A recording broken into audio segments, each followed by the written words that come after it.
anong senyales na yung isang tao ay nakakaranas siya ng cardiomyopathy? Usually generic yan, ano? Kasi pag mahinang puso, ang unang nangyayari, of course, nandyan yung panghihina. Ang madalas na nagiging big problem is hirap huminga. Minsan mayroong mga swelling, namamanas ang tiyan, namamanas ang paa, may mga bloating minsan sa tiyan.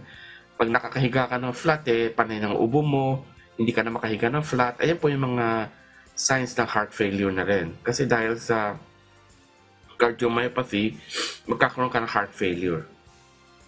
Kasi hindi na makapag-contract yung heart. That's why, kaya yung po tawag nating heart failure, kaya tawag nating heart failure. Nako, tingnan nyo to, yung sa binanggit niya ha. Hindi ka na makahiga ng flat, sabi ni Doc. Nahihirapan ka ng huminga. Tingnan nyo po yung sign na yan. Dahil pwede magkaroon kayo ng ganong klaseng sakit. Yes, thank you for that, Doc Cheng. Miss Jackie, anong sunod mong tanong kay Doc Cheng? Thank you po. Yes. Thank you, Miss Annie. Para sa ating batang-batang si Doc Cheng, sino po ang mataas na may chance ang magkaroon po ng cardiomyopathy?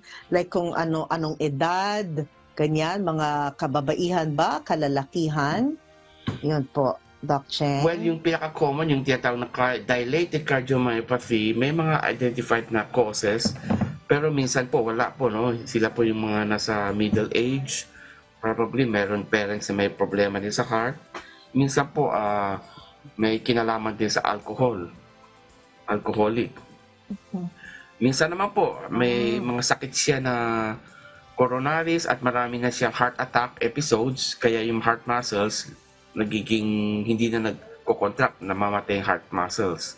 So pwede na rin mag-cause ng cardiomyopathy. So ito po yung mga risk factors, ano? Kasi ang cardiomyopathy is more or less an end result of your insults. Kung maraming beses kayo na heart attack o matagal kayong nineglect yung blood pressure nyo na laging mataas, yan po yung effect ng negligence natin sa health natin.